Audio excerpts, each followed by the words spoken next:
Don Antonio Fraguas,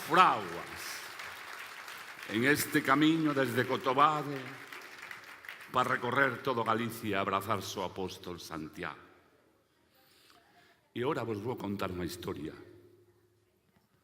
Un pobo sin pasado non ten futuro.